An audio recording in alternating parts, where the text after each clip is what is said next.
Hello everybody, I'm Bateswolf and welcome back to another episode of Bloodborne. We've got the Dark Beast Parl. That is how you finish him off. That is how you beat that boss. A lot simpler when you're not talking, isn't it? Okay, so as you see we've got the Spark Hunter badge. We'll pick up that there, I don't know how much we dropped last time. But as you see, it's really not too much of a difficult boss, you've just got to remain concentrated. And as you saw, we managed to get a sweet critical hit on his face as well, where we stuck our saw into his bonehead. And yeah, that's that. There's really not too much to him, except one tip that I would certainly give is try and stay close to him. Get as close as you possibly can to him, because then he really struggles with you. But when you're that close, the only thing that you really need to watch out for is the fact that he'll do that AoE lightning attack. But that's pretty much all you need to worry about. And the camera, occasionally. So as you see, it really wasn't too difficult. It took us a couple of attempts, but we got it down, so that's all that matters. We'll pop on the lamp there, and I think we'll head back to the Hunter's Dream, alright. We've got quite a few echoes now. Dark Beast Parl Trophy achieved. Okay. So, something that I do want to point out when we get back is something that I probably should have done on maybe episode 1. So it's probably a little bit late to do it now. But just in case you want to know, if you're fairly new to the series, it might be handy coming down here to read these messages left by the developers if you haven't already, because they do give some tips that might help you out a lot. Like here it says, hit an enemy from behind with a charged attack causes them to stagger. So as we do that, that's what it means, and then the enemy will stagger, and then it will allow us to perform, if it shows us, where does it say it? I read it a second ago.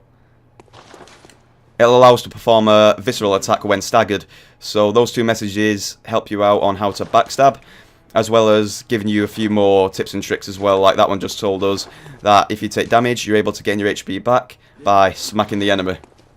So come down here if you're having a little bit of trouble with that.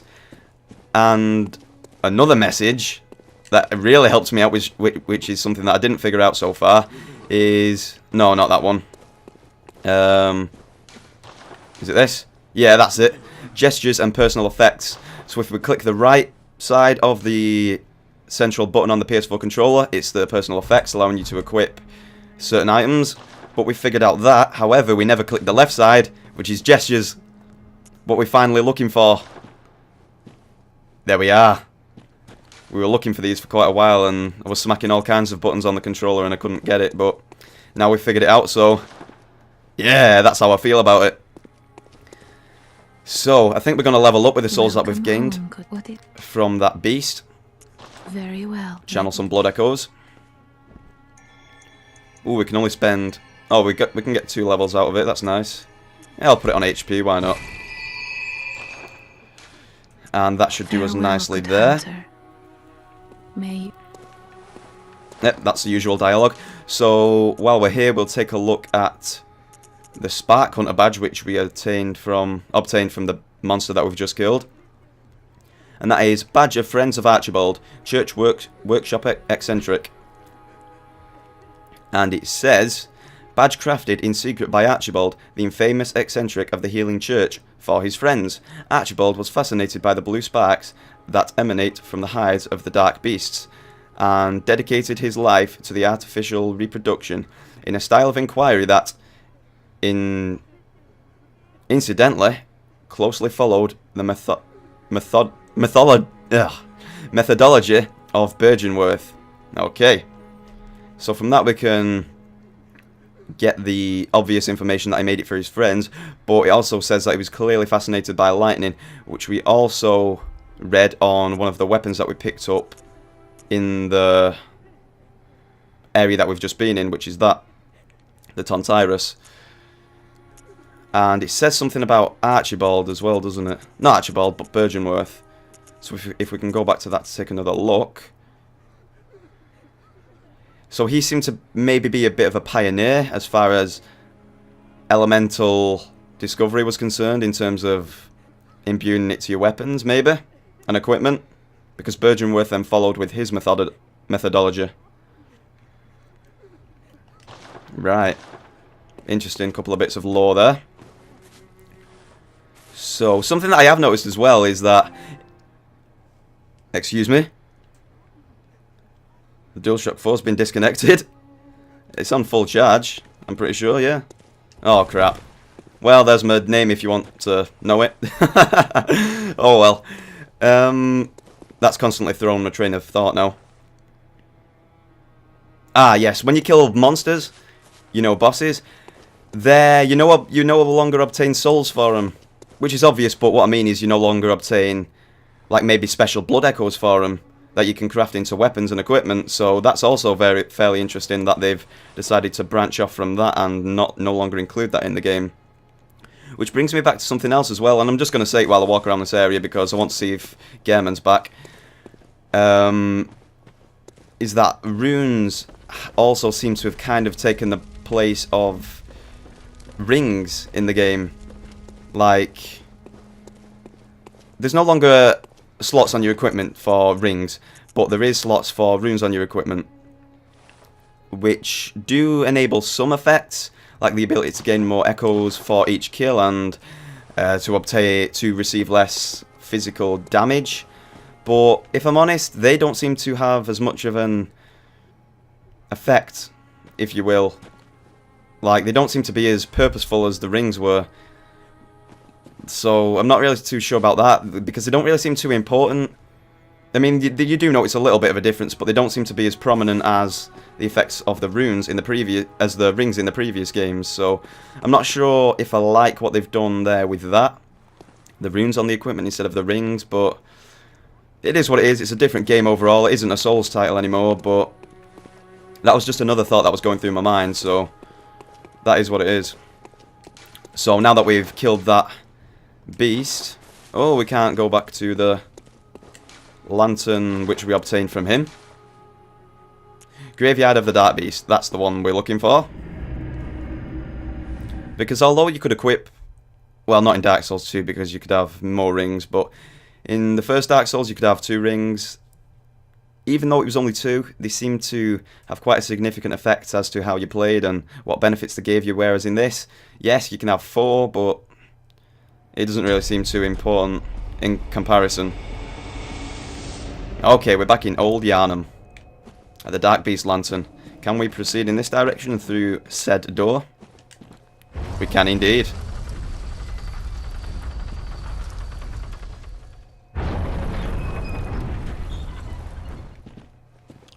Oh, I see where we are. Remember this place? That was the door that was locked on the way to the... what's he called? I can't believe I can't remember his name. The other boss with the flayed skin. The blood-starved beast. Right. So I wonder if there's any reason for us to come back through this direction. As I have the crap ripped out of me by werewolves. Don't let me die here, please. I'm trapped. I'm so dead. Run! Get the hell out. And then heal. And something that you did notice, as I started off this episode, I was waiting at the boss fight room ready to fight him, because last time, before that episode, I did end by saying we were going to run back to him, maybe gather a couple more vials before we went to him, and we did that. We bought a couple from the guy after killing a couple of enemies, but I decided not to show that on camera because you didn't really need to see that, so I thought it'd be a nice little bit of an interesting introduction to the episode by starting off outside the boss fight and killing him without any commentating over it. So hopefully, guys, you liked that, and you saw I play much better when not talking, so at least I can prove that I'm not too bad at this game. It's just when I'm talking I get a little bit lost in the commentary sometimes rather than the actual gameplay, which may be a little bit of a bad idea. But it might make for a more entertaining listen, so I'm all good with it. I really enjoyed the critical hits on the enemy as well. Really nice shot to the face on him. And it looked as if we could do that when... I'm not sure, you might be able to do it throughout the fight, but it seemed as though you could do it... Ooh, when he was charging up his little lightning stuff, giving himself more power. It seems as if you could hack into his face then and then get that critical. So if you want to do that, it might be worthwhile trying it at that opportunity. So I think, anyway.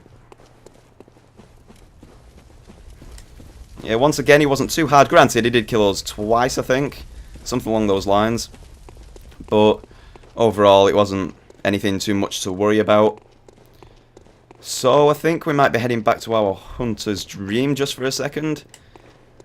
And that's purely to jump somewhere else into the world, because we seem to have done at least a good part of that area back there now. We've unlocked another shortcut. So we may head back to the cathedral to see if the female character has gone back there. The prostitute that we spoke to.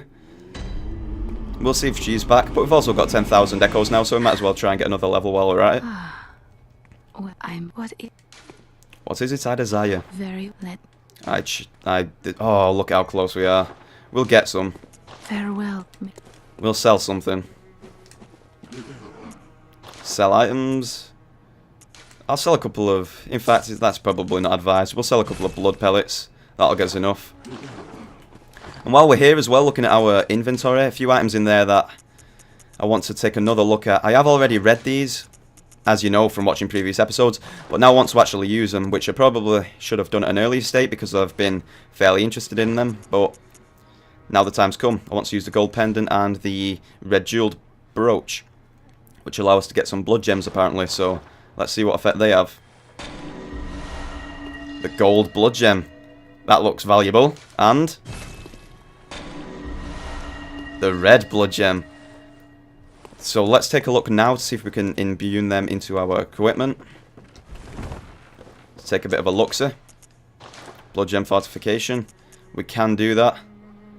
And it gives us a physical attack bonus of 2.7, which is less than the one that we've got equipped already, which is 4.2. However, it is the same level at level 4. And it also boosts rally potential. Right. What does that do? I wonder if we can figure out... No. Rally potential. I wonder what that does. Either way, we might as well de-equip it for that one, right? Because that one only ups us by... I believe... What does that give us? Oh, the 2 blood gems active. So that one gives us 1.4 bonus to damage, whereas this will take it to 2.7 and we'll get the 1.8 rally bonus potential. Yeah, we'll definitely equip that there then. The red blood gem, and this one also gives us...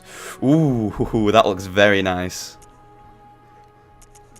It also... this one gives us the gold blood gem. It's a level 7 rune, and... or blood gem rather, and it gives us a 12.6 upgrade...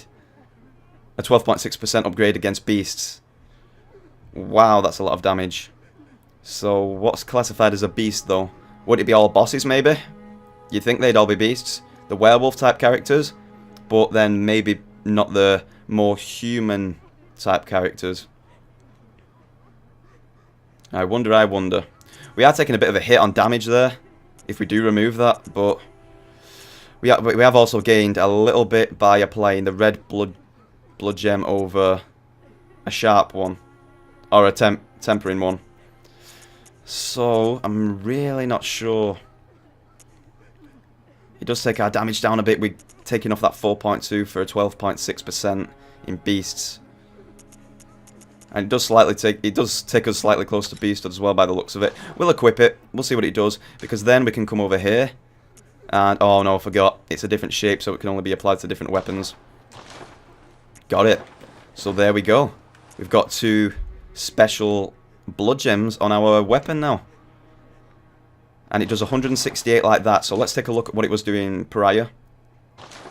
If you don't mind, it'll only take a second. 4.2, that one was on there. And also, I'm pretty sure a 1.4 was on there as well. 173. So I think the other one was 168, wasn't it? So we're taking a 5 damage drop overall, but I'm going to say I'm not too bothered about that, because we should do much more damage against beasts, so that's that. At least we've explored what those 2 do. No more runes yet, that's fine. Oh, these guys are back in the bath. We can trade some insight with them. Trade insight for items. Oh, and I will definitely take advantage of this because it takes... I think we'll use 5 on that, actually, because it takes a lot of echoes to buy one of those fire papers. I think it's like 4,500. Bolt paper, we've already got a few, but we'll buy another one just in case we need it in the future. Plenty of blood shards, plenty of eyeballs. We might as well buy Gascoigne's gear, right? Because they've got nothing else to sell. We've got the perfect amount as well. There's Gascoigne's set. It's nice to have. What is that little meter going atop of our screen? I have no idea what that was. Beast Hood is up to 428. I can't remember what it was beforehand, but that looks pretty damn high. And now that we've faced off against our lightning foe, while we're at it, we might as well swap back to our wolf gear.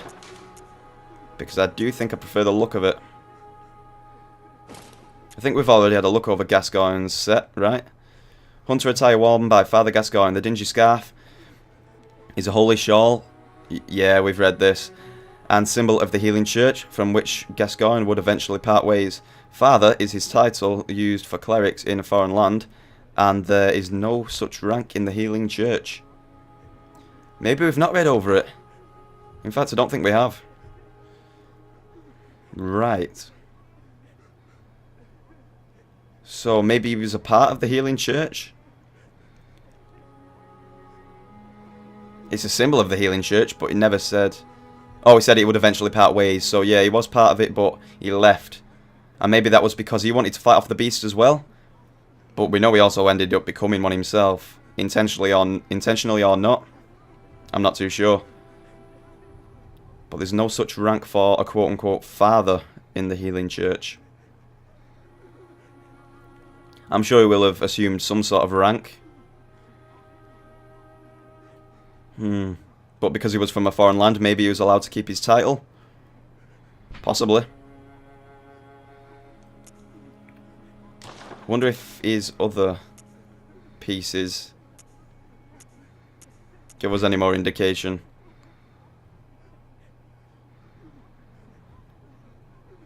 He says that there's a pungent beastly stench that eats away at Gascoigne.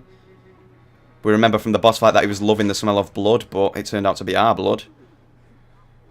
And considering there's a beastly stench on them gloves, it pretty much confirms that he was turning. Yeah, that's pretty much the same kind of description, as is that. It was, wasn't it? Yeah. Right, and that seems to be that. That's Gascoigne's set. I think we'll stick with this because I think it looks a little bit more functional, but at least we've got an idea for a little bit of more lore behind him now, or a little bit of information at least. So, as well as those blood gems that we've now equipped to our weapon, which I'm hoping have a great effect into making us do more damage, certainly against beasts, I do want to try out these blood pellets at some point, so I'm going to keep them equipped so we can try them out. We have read over these items, all these items in our inventory here, but there is a couple that I do want to use because I'm not quite sure how they operate yet. Like, we have read over this, we've given our opinions on what we might think it does and possible lore behind these items, but not yet used them, so I think the time's come now to maybe equip some of them and see what they do. We have, however, used the rest of these, I believe. Although we've not used the shining coins. Let's use one of them. I have speculated as to what it was. Prism stone. Yeah, that's pretty much the same effect, although not as glowy. And all the same colour, no? No, that one looks a little bit more yellow. Okay, so we'll save them without wasting any more. But that confirms what they do anyway. Madman's Knowledge, we do know that's used to gain insight. Let's use one just to make sure. And this could, in fact, instead of doing PV, or at least co-op with other players, because we know it helps you connect to other people's worlds. At least, I'm pretty sure that's what it said on the description. If we use it, we see we've gained one more insight. It can also be used as kind of a supplement to trade with those guys in that pool up there. So that's nice to know if ever we need to use that. And without further ado, I think that's enough talking for now. Let's head back to the cathedral.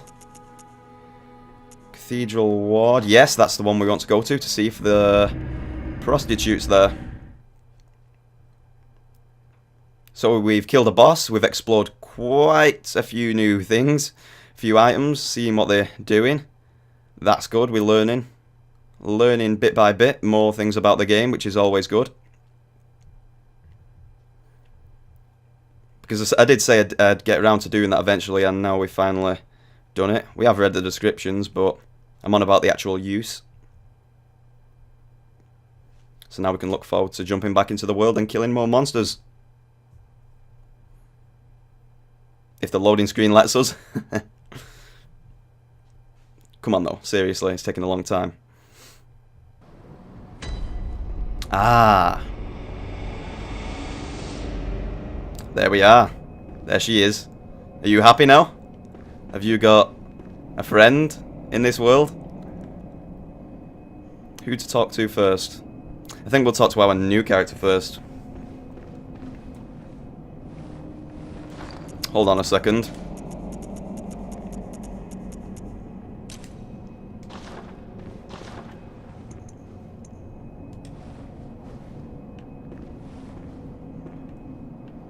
Okay, get a good look at the character.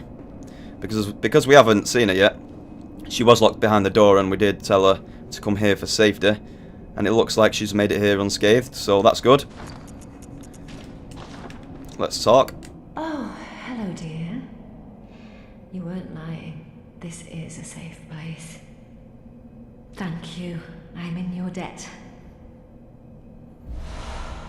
Courtesy. Oh, that looks like a new gesture. Oh, curtsy. Sorry.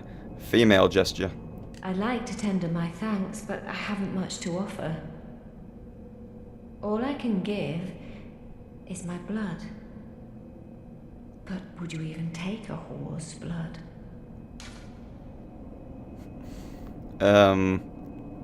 Yeah, I guess so. Oh, good. Come close, dear. Don't worry, this isn't the first time.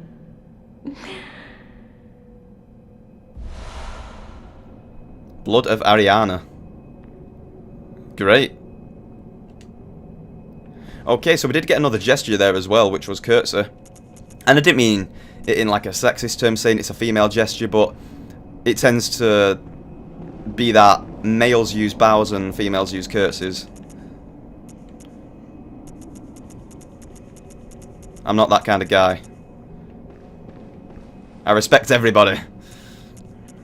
Okay, so we can switch it. We've not even tried these out. Let's have a little look. Okay, we got a point, we got a salute, which is kind of like a bit of a bow. Salutation, yeah. Sit down. Okay, I wonder if you can roll out of them like Dark Souls 2. No, you can't. You're stuck in it until you exit. Okay. Hunter's Rally. Yeah! Good. Joy. That is exactly like the Demon Souls one. If any of you have ever played that game, you know what I'm talking about. Not sure what happens there. Conviction. Okay, and finally wave. Hello! Hello! Hello! I think we'll change conviction because I don't really see too much of what's going on there. We'll do a curtsy. That's very good. I think that's excellent. If you've got the right equipment on to make that look legitimate, then I think that's a really good gesture. Shake off cape. Yeah, I like that. We'll certainly keep hold of that one. What else have we got that we might not have had prior? Okay, we'll keep the shake off cape. We'll keep the wave, jaw, yes, Hunter's Rally. Sit down, salutation, and point forward. I think I might get rid of the sit down maybe for the curtsy. Then again, I have got the bow, so it's pretty much two of the same. Okay, that's enough looking at those for now. Let's see what this woman has to say. Oh, kind hunter. Thank you. So, that lady, you told her about this place. Well, she actually talks to me. Well, only now and then, and she don't mince words. But she's a kind one, I can tell. A good woman.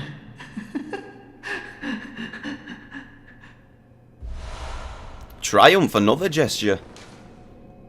Let's take a look at that one. Yeah, I like that.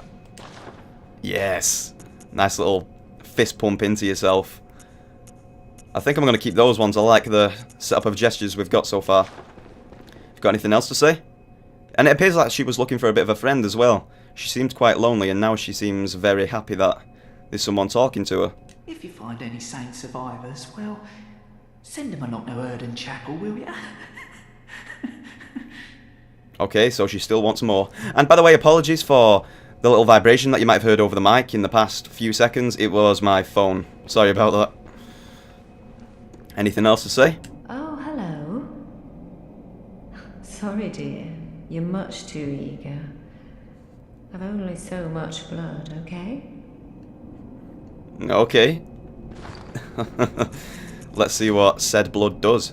Blood of Ariana heals HP and temporarily boosts stamina recovery speed. Ooh, that looks like a bit of a precious item. Not sure about the looks of it though. Blood taken from Ariana, Cathedral Ward, Woman of Pleasure. Well, okay, From Software. I see what you're up to. The sweet blood of Ariana restores HP and temporarily speeds stamina recovery. A member of the Old Healing Church would know that her blood is similar to precisely what was once forbidden. Not too sure what that means. Similar to what was once forbidden. I'm trying to root through my mind to see if we've gained any other information similar to that in the past. Something forbidden.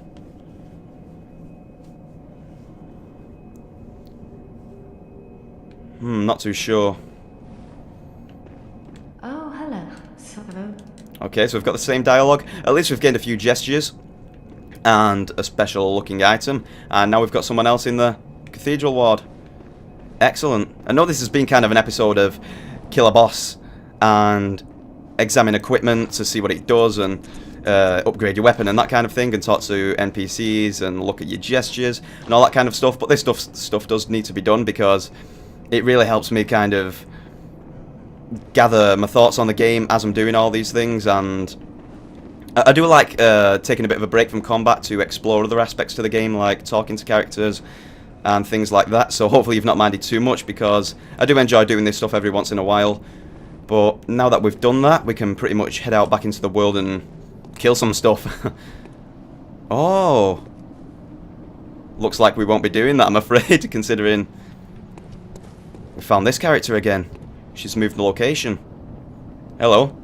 Oh, hello there. Perfect timing. I must warn you not to go near the tomb below Erdon Chapel in the Cathedral Ward. Henrik, an old hunter, has gone mad. And he's my mark. Shh. Shh. Guys. Shh. Be quiet. Okay, so we've got another gesture. Superb. They're coming really quickly at the minute. So she doesn't want to go to the tomb beneath Erdon Chapel because her mark is down there. Henry. Because he's gone mad. So maybe she's a hunter as well. But she certainly didn't seem that way when she was talking to us last time, because she was speaking to us saying that it was all of our duty to get out there and kill the beasts and sort everything out, but doesn't want us to kill Henry, apparently. Got anything else to say? Don't go near the tomb below Erdon Chapel in the Cathedral Ward. I have business there first.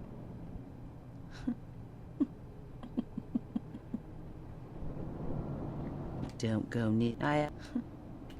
Okay, it's nice catching up with all these characters. It is one of them things, as I've previously stated. One of my favourite things in the games, you know. I love talking to the characters, building up relationships with them, taking them through the storyline as we go, and exploring the lore on them as well. I really do like it. It's certainly one of my favourite things about the games. And it's been real nice to catch up with 3 of them all at once. That's excellent. Now,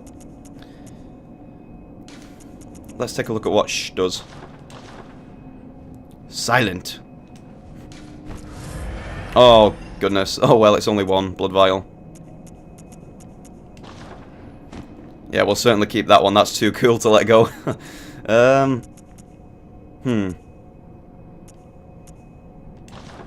want to keep at least, like, one kind of respectful gesture in there, like a bow. You know what? I think I'm gonna take off sit and put shh on there. Oh, no, it was already on there. Hunter's Rally. Is that what we want? Triumph, Hunter's Salutation, shh, Hunter's Rally, Joy, Shake Off Cape, and Wave. I think that's good. So, that looks to be good. I wonder if we've already been down below the chapel. I don't believe it's that way. I'm thinking which direction she's actually talking about. We fell through the world last time we went there, so that's certainly not a good idea. Beware of hidden path. That's totally a troll. That's got to be a troll. It really does, because we died last time we jumped down there. So it does say go up, but there's certainly no hidden path downwards. But I'm interested to find out which way she's talking about. Below the chapel. This is back to Gascoigne, so it's not that way. Anyway, I think I'm going to end the episode here. Next time I'll pick up with maybe searching for this pathway, because although she says not to go down there, I kind of can't help myself. I want to see what's going on. So, sadly we're going to disobey your orders, and we'll certainly see what happens then. So for now, I'm Beetwolf. This has been another episode of Bloodborne. Hopefully you've enjoyed the episode. I think it's been a really interesting one, different from the ordinary. And thank you all for watching, of course, and I will see you next time.